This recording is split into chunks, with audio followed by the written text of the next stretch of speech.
Alright, before I move on, I forgot to go to the Piklopedia or to the treasures, so let's look up our new everything.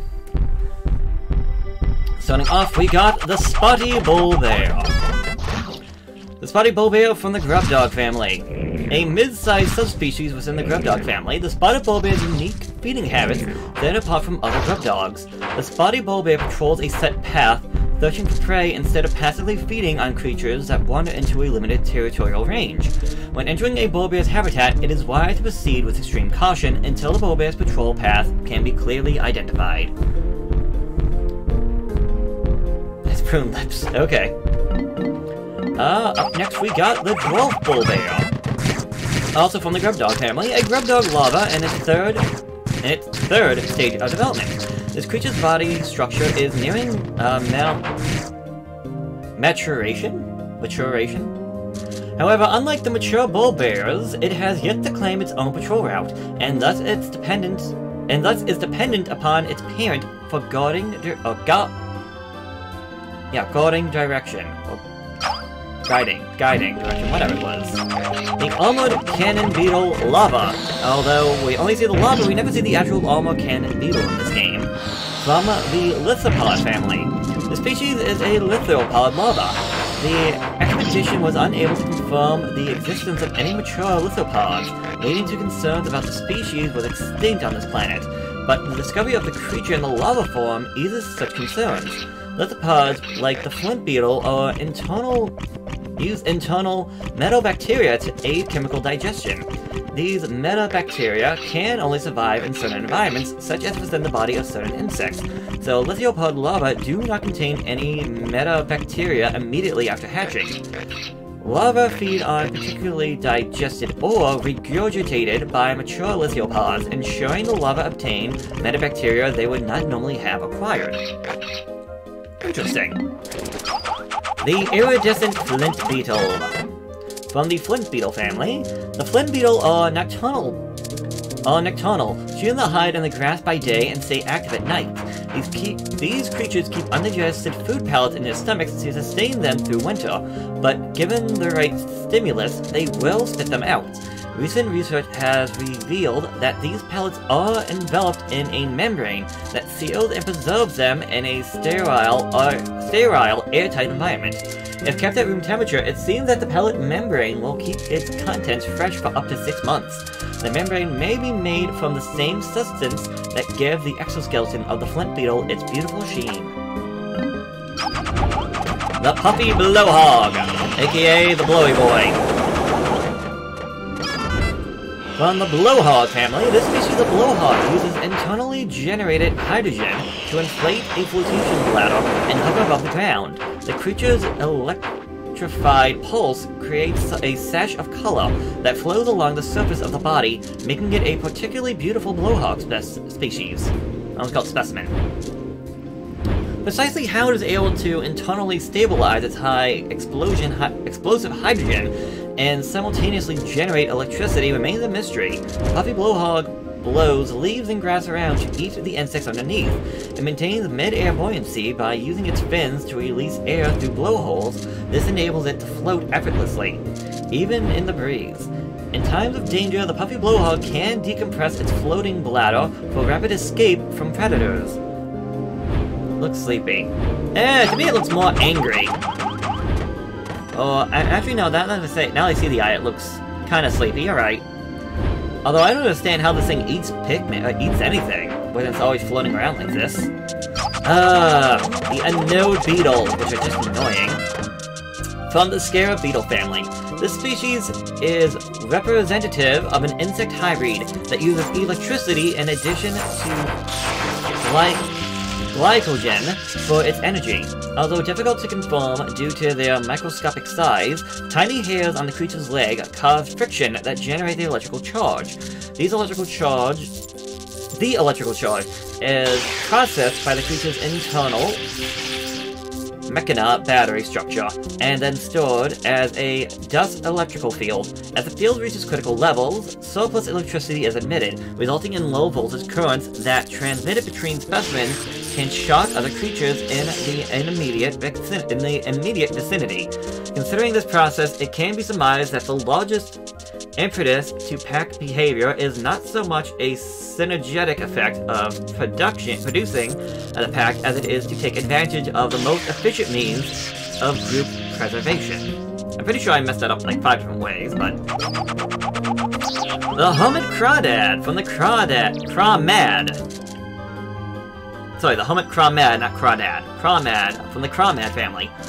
Look at the eyes and the sickle-shaped leg characteristics of Squillas. One would think that this is a Squilla relative. In fact, it is a relative of the hermit crab.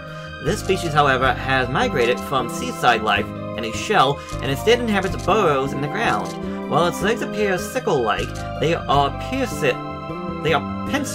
that have evolved into a fin shape. The speed feasts on small creatures that pass by the lair, dragging them inside to eat them. Yes, I know that all too well. The Fiery Drevel. From the Drevel family, members of the Drevel family are known for carrying objects of astonishing size on their backs, then mimicking them. The Fiery Drevel is one species in this family. Generally, this is a very gentle insect that feeds on grass nectars, but when faced with danger, the Fiery Drevel ignites flammable internal gases just out of its jaws and spews scorching flames.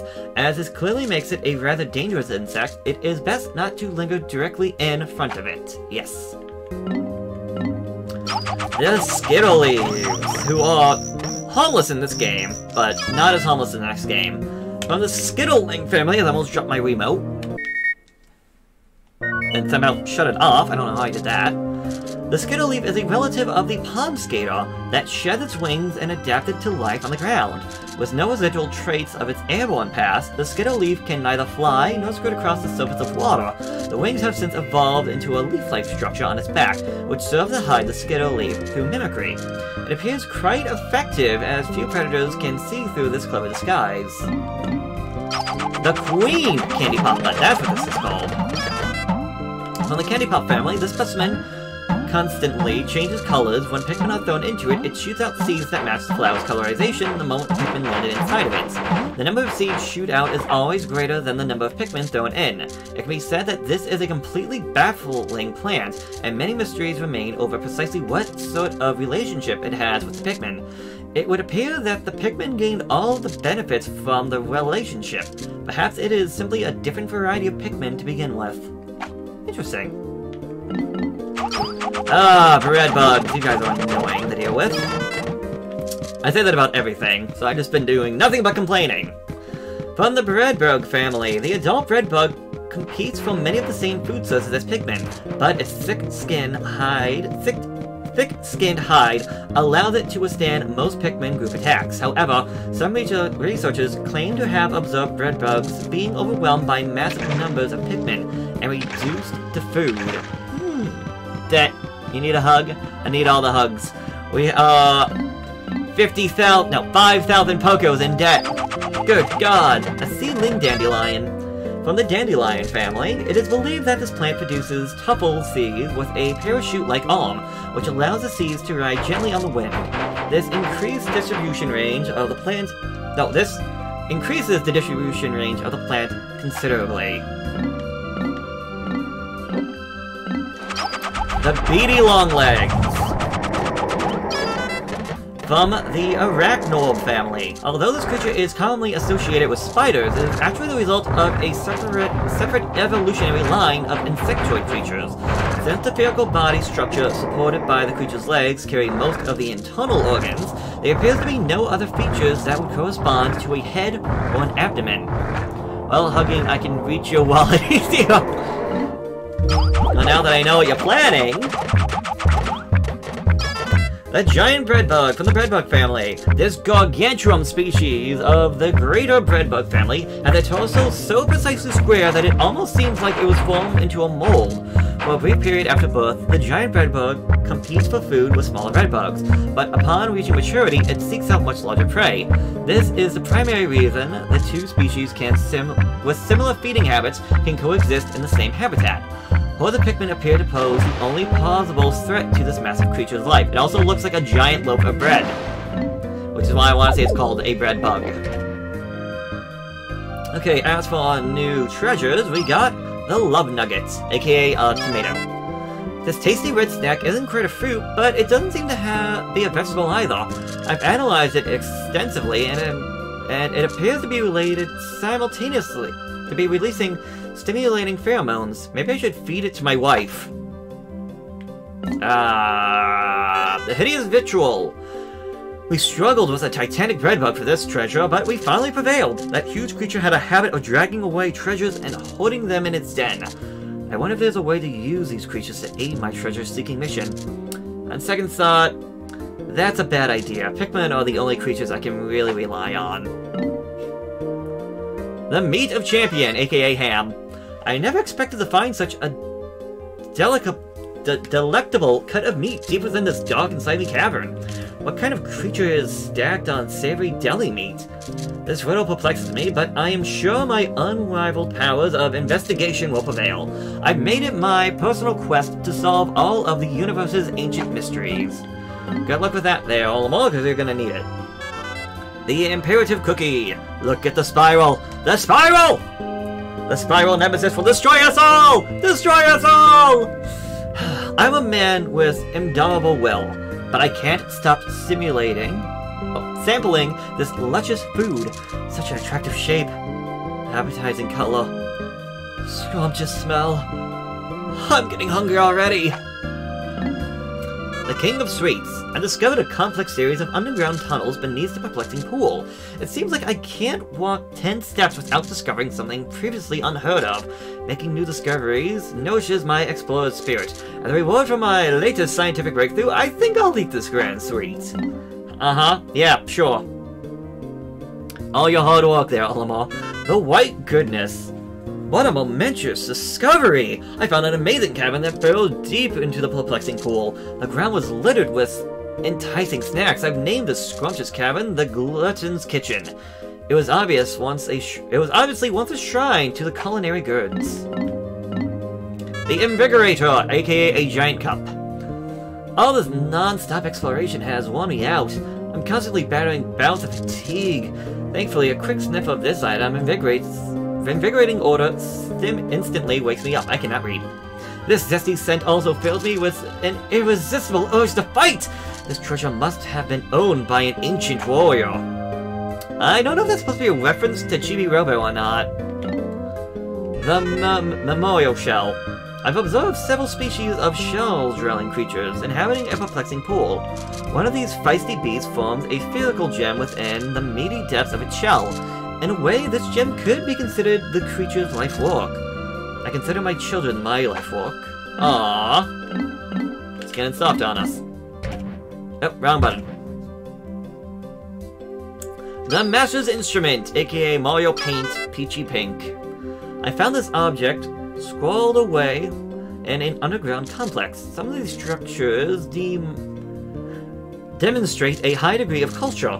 I surmise that each building must have been designed by an artist of great renown. This pink painting's red rod reinforces my hunch that this civilization appreciated fine arts. Sorry for I apologize. I can't even speak properly when I want to apologize. I apologize for, stumbling on my words. A harmonic synthesizer. My taste in music is highly refined, but my wife and kids have no taste at all. For example, when I asked my family if they want to go out for karaoke, they twisted their faces and gave me a nasty look. They don't know what they're missing. I've never done karaoke, so I cannot say anything about that. The Flame of Tomorrow, Bowser brand fire matches. From the beginning of time, my people have searched for a perfectly clean, endlessly renewable energy source. Unfortunately, we never found anything close to it. Rubbing these two arms together seems to produce fire. Maybe this is the long-lost energy source we've always been searching for. They don't know about fire? Or phosphorus? Director of Destiny! With the help of my Pikmin, I've been able to widen the radius of my salvage search. The new area we've opened up to exploration are far more dangerous. Just to be safe, I'd better review Pikmin traits and characteristics. Proceed to dismiss them, blah blah blah, hold A. This entire thing was just there to give me a guide? Tell me more. Well, as you can see, we still have a bit more to go through. The time capsule with the photo of the doggy. This must be some kind of memorial capsule left by a lost civilization. It has left behind some image data, but I can't make sense of it. I'm gonna have to do some additional analysis. I'll document any exciting new developments in my log, along with page and page of meaningless doodles. Lip service. I've never had much desire to climb the corporate ladder, but I'm beginning to think I should. Every year that my kids grow older, they get more expensive. Taking care of them is my most important duty. I should take lessons from the ship on how to be a high-pressure salesman. Then I'd rack in the cash.